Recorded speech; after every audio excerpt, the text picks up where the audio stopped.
Hello, my name is Kerrioth, and no, this is not the Brash Games official YouTube channel. It just won't die. It will not die. The site won't die, the story won't die, the controversy will not die, largely because Paul Ryan has issued a statement, which is catchingly called the Brash Games statement.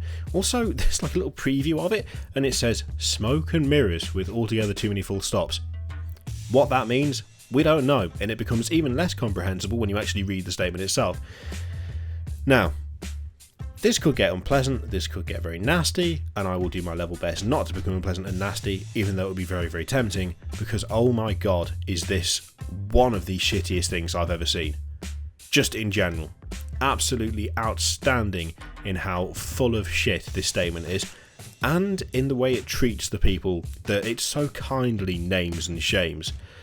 Paul Ryan has decided that attack is the best form of defence, and instead of trying to do something to mitigate all the damage to the brand of Brash Games and the website, instead he's decided to go on the offensive. He's decided that the best way to get around all of this is to name a bunch of people who used to write for him and call them out for being horrible people. Because of course that always works, and who needs an apology when you can just chat shit about people that used to work for you? So let's take a look at it. This is going to be bad. Okay. We'll start off with the first paragraph, and then I'll just give you a couple of greatest hits, and then we'll move on to the problematic thing, which for the moment is blurred out, and you'll see why. Paul Ryan, by the way, this is Paul Ryan, it's not David James or Useful Ranger, it's Paul Ryan, says, "I acknowledge I made mistakes in deleting the accounts of previous volunteers and would like to take this opportunity to personally apologise to those concerned with my actions. I am deeply sorry for my actions and I will be reinstating the affected accounts," that's not the right word, "as soon as possible. I would like the affected parties," still not the right word, "to contact me via the contact form with a list of articles and the URL so I can reinstate the accounts with immediate effect." He got effect right on the third one, well done. "I have already added several accounts and I'm waiting for others contributors to get in touch." Hooray, hooray. Hallelujah, hallelujah, he has apologised. Except no, he hasn't, because the rest of the statement just goes on to just absolutely go full on. It's everyone's fault but mine. Look, I'm not going to read the whole thing, we'll be here all fucking day, it's just bullshit for the most part. Anyway, I have linked it in the description below. There's like a screenshot, there's an archive.is, there's a post on NeoGAF that has it saved there, and there's the website itself. If you're going to read it thinking where's the stuff about the gambling, it's not mentioned once, and funnily enough, all of the David James articles, or Useful Ranger articles as they were after that, previously, are now just gone from the site completely. No mention of it, funny that. Apparently just removing stuff means it didn't happen, except that's not how it works, Paul. We've still got all the screenshots in the archives, you silly, silly person. So, let's go on to the greatest hits of the Brash Games statement. 2017. Now that's what I call bullshit 2017. There's a whole load of guff and bullshit about review scores and how OpenCritic it was just basically targeting him because they wanted to make it big in the industry and they were failing. And it all comes down to this. An unnamed source told Brash Games they, OpenCritic, had to do something. They had failed to make inroads into the aggregation field, and Metacritic is still firmly regarded as the industry standard, so they set about finding a scapegoat, somebody who wouldn't fight back or make a scene, a sacrificial lamb for the slaughter, and unfortunately that was Brash Games, run by a cripple, in a wheelchair, you know the one, talk about an easy target. Oh dear. So, this is the first of two instances where Paul Ryan decides that it's appropriate to bring up the fact that he's in a wheelchair, despite the fact that no one had mentioned it once throughout the entirety of any of the investigation, or just anything that anyone had said about him at all, ever. It's literally never come up, because it's totally irrelevant. Him being in a wheelchair does not somehow affect the fact that he did really shitty stuff for his writers. I think that's just pretty much all you need to say about that, and yet he brings it up again as some sort of shield, I guess. It's like he's trying to use it as a defense, basically. So he also makes the comment that GameGrin now has 10 writers who used to work for Brash Games. Hilariously, a couple of them had already worked for GameGrin before they even went to Brash Games, so when he says they were poached, either he doesn't know what the word poached means, or he's lying again. I'm going to assume that he's lying again, because he just lies all the time anyway. And then we go on to Ben McCurry. He talks about Ben McCurry, and he says, "You may be wondering how Ben's review was even posted, considering it contains some pretty damning remarks that would harm our reputation. Well, Ben was able to clear that up. I knew Paul would be in bed by 10 PM as he's disabled and heavily medicated, so I waited until the early hours to publish it so I would not see it until the morning. So that would be the second reference in this statement to the fact that Paul is in a wheelchair, and I can tell you for fucking free that Ben McCurry not once mentioned Paul's disability or used anything close to the words "he's heavily medicated." So Paul is once again lying. He's using his disability as a shield. He is the victim. You can tell he's the victim because, well, look at all these people saying horrible things about him and the fact he's in a wheelchair. Oh, it's so mean. People keep bullying me. No, Paul, you just did really shitty stuff and people didn't like it. It's got nothing to do with whether you're in a wheelchair or not. That's literally the long and short of it. Trying to use that as a defence is pretty fucking low. And you know full well, Paul, that no one cares. No one has mentioned it. It's never been an issue for anybody. Of all the writers I spoke to, do you want to know how many said to me, oh yeah, I started having a go at Brash Games because Paul's in a wheelchair? That would be none. None of them. Zero of them. In fact, if it wasn't for the fact that I tried to look into you and found a picture of you attached to a Google Plus profile, I wouldn't even know that you were in a wheelchair. Because no one fucking mentioned it. Because it's irrelevant to this whole thing. This is about your website, and you removing bylines, and changing review scores, and changing your terms and conditions, and making up authors and fictitious names, and putting gambling links in your articles. It's nothing to do with your physical state of health. And in fact, you'll note that not once did I mention your physical or mental health when I made my videos. Just an important point to note there before we move on to the next thing. So, there's a load of other shit in here as well. As I say, you can read it yourself. All it basically comes down to is talking about review scores again and saying that, oh, well, if they give it a review score that wasn't good enough, it's because they were amateurish, noobish, or shit. So, nice to know that he's got respect for his writers. Instead of saying that a 2 out of 10 score was because of the opinion of the writer, it was basically made out to be, oh, well, he gave it a low score because he's terrible at his job. Pretty shitty way to behave and to go about talking about people who used to work for you. But then we get to the second paragraph, which you remember was blurred out, and for a very good reason. Now, as I said before, during all the videos I made and all the statements I made about Paul Ryan, I never once brought up his physical or mental health, because it's irrelevant. It's got nothing to do with anything. It's also not my place to comment on someone else's health. That's an important thing to note. Paul Ryan does not believe that this is the case for him, however. Paul Ryan has decided that whilst using the fact that he is in a wheelchair as a shield against criticism and a shield against very justifiable outrage, other people's health is absolutely fair game. So, what I'm going to do here is I'm going to read this statement that he's made, and I'm going to censor it myself. The version you see on the screen will also be censored. Yes, I've linked to this article in the description. You can read it there, and you can read this person's name in the article. But you know why I'm not going to be reading this person's name?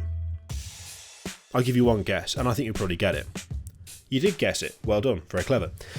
I'm not going to mention it, primarily because it's not my place to mention it. This person has not confided in me with regards to their health. They have not made it clear to me that they want the state of their health to be discussed in public. They have not done anything that would lead me to suggest that I am free to talk about them by name and link them to any form of health issue. So I'm going to censor this person's name and gender in this statement, and I'm going to do that because unlike Paul Ryan, I actually have respect for people.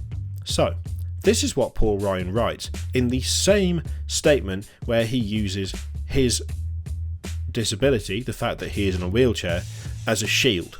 This person was an amateur writer who was given a trail at Brash Games, you meant trial there I think, but failed to meet the minimum requirements of 2 to 3 articles per month. Unfortunately, they were let go for constantly failing to meet deadlines and for failing to provide reviews for titles they had received. We had been extremely lenient with them due to their mental health issues, but at the same time as taking games from us for review, they were also volunteering at various newspapers, posting articles for free in a bid to boost their portfolio, but had no problem submitting those articles. Someone else was let go for similar reasons. Now, let's just quickly clarify a couple of things. Firstly, this person was not let go for constantly failing to meet deadlines. They left. They were not let go. They left. I know they left. And to say that they were let go is a blatant lie. They can prove that they left and were not let go. Unless you can prove that they were let go, I suggest that you take that line out because it's a fucking falsehood. Secondly, they didn't start writing for other publications until after they had left Brash Games. Not after they were let go, after they left. They were not writing for publications at the same time, they were working for publications afterwards. After they left. So I suggest you take that line out, because that's also a complete fucking lie. And finally, in the same statement that you use your disability in an attempt to gain sympathy and as a shield against criticism of shitty things that you did, you dare to say that you had been lenient despite this person's mental health issues. You give their name in full in this statement and then proceed to publicly declare that they have a mental health problem. I cannot even fathom how you would think that that is the right thing to do. How that is even appropriate. I just...